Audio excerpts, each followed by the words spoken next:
السلام علیکم ورحمۃ اللہ وبرکاتہ۔ محترم ناظرین و سامعین کرام، میں اسید ربیعی قسط نمبر 28 لے کر حاضر ہوں۔ بسم اللہ الرحمن الرحیم، سلسلہ نمبر 8، وضو کا بیان۔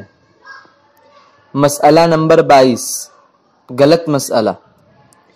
وضو کے دوران ریح ہوا خارج ہو جائے تو کوئی مسئلہ نہیں، صحیح مسئلہ، بلکہ اثر نو دوبارہ وضو لازم ہوگا۔ مسئلہ نمبر 23، غلط مسئلہ۔ وقفے سے تھوڑا تھوڑا خون نکلتا رہا تو اس سے وضو نہیں ٹوٹتا، صحیح مسئلہ۔ اگر ایک ہی مجلس میں ایسا ہو اور اندازے سے جمع کرنے کے بعد بہنے کی مقدار پہنچ جائے تو وضو ٹوٹ جاتا ہے۔ مسئلہ نمبر 24، غلط مسئلہ۔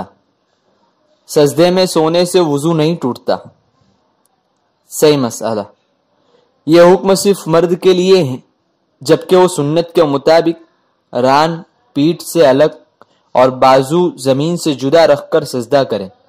عورت کے سونے سے وضو ٹوٹ جاتا ہے کہ وہ زمین سے چمٹ کر سجدہ کرتی ہے۔ سلسلہ نمبر 9، وضو کا بیان۔ مسئلہ نمبر 25، غلط مسئلہ۔ چار زانو آلٹی پالٹی بیٹھ کر سونے سے وضو ٹوٹ جاتا ہے، صحیح مسئلہ۔ نہیں ٹوٹتا بشرطے کہ ٹیک لگا کر نہ سوئے۔ مسئلہ نمبر 26، غلط مسئلہ۔ خشک رہ جانے والے حصے پر تر ہاتھ پھیر لینا کافی ہے، صحیح مسئلہ۔ کافی نہیں، باقاعدہ دھونا ضروری ہے، غسل میں بھی یہی حکم ہے۔ مسئلہ نمبر 27، غلط مسئلہ۔ آب زمزم سے وضو جائز نہیں، صحیح مسئلہ۔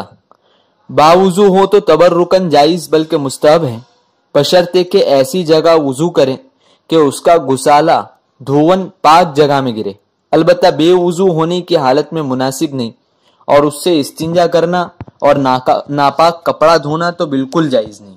جزاک اللہ خیر و احسن الجزاء۔ فرش